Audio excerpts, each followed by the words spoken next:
and welcome to another episode of What's the Play. On today's level 5 puzzle, we're going to be talking about how do you deal with staged melee units. In today's puzzle, you are playing as the Eldar, and you're playing against the World Eaters.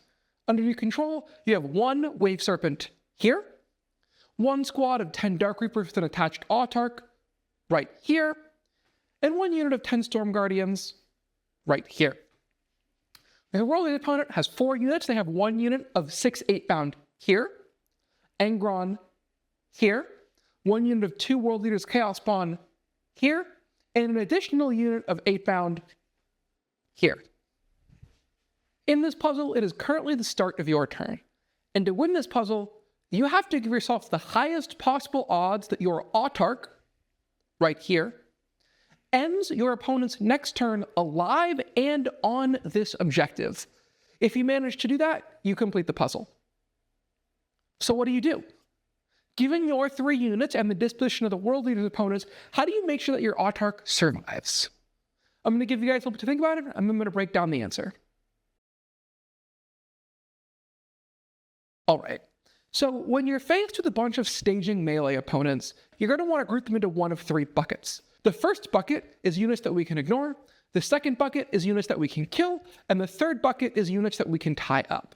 If you put your opponent's army into one of these 3 buckets, you'll usually end up surviving the turn and come up better than your opponent. So let's start walking through our opponent's army and which buckets we can sort them into. So, units that are all the way in this corner. Unfortunately, they're on that objective, and that's not awesome for us, but if we consider this is a life or death staging melee scenario, especially if we shift our army this way, like we want to do, they can't actually really hurt us for a turn, so we're just going to set these units aside. We're not going to deal with them at all this turn because they're so far away. The units we do really have to deal with, because they're going to be very threatening to our Autarch and Dark Reapers here, is this unit of 8-bound and Angron. Now the difference here is that this unit of 8-bound is in the open.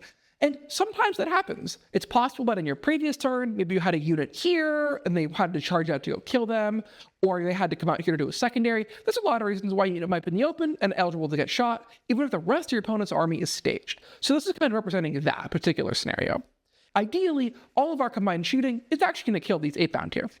You have some guns from these Guardians here, we have our Dark Reapers, and we have this Wave Serpent that can all shoot them, and even if we don't kill all 6 8-bound, the remaining 1 or 2 guys aren't going to be able to kill all of the Dark Reapers and our Autarch. Our last problem is Angron. We can't really kill Angron. He's really durable, and none of our guns are in the right position to do so.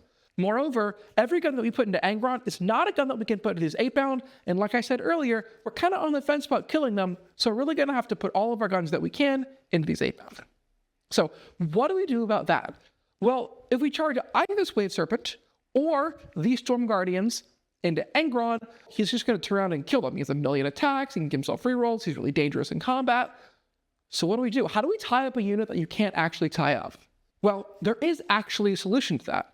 If we send both the Wave Serpent and these Storm Guardians forward, such that they're going to be able to make a charge really easily into Angron, well, then our opponent has to make a choice.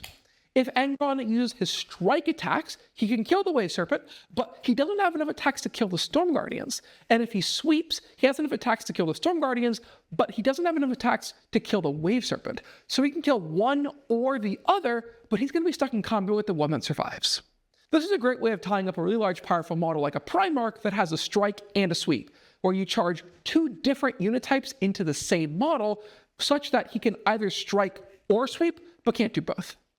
Lastly, we're just going to make sure we make a normal move with our Dark Reapers and our Autarch, so they can just walk onto this objective and we complete our puzzle.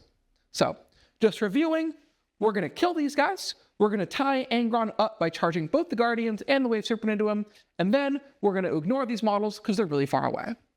And if you repeat this process over and over again on a larger scale, because 2,000-point games are going to have more models than this simple puzzle is going to, you're going to end up being in a scenario where you actually can effectively grapple with an army that is staged to deal with you. I hope you guys enjoyed this puzzle. As always, if you have any questions, comments, or concerns, you can tag me in the What to Play section of the our Discord, and I'll be happy to answer anything you got for me. Until next time, have a great day, and I'll see you around.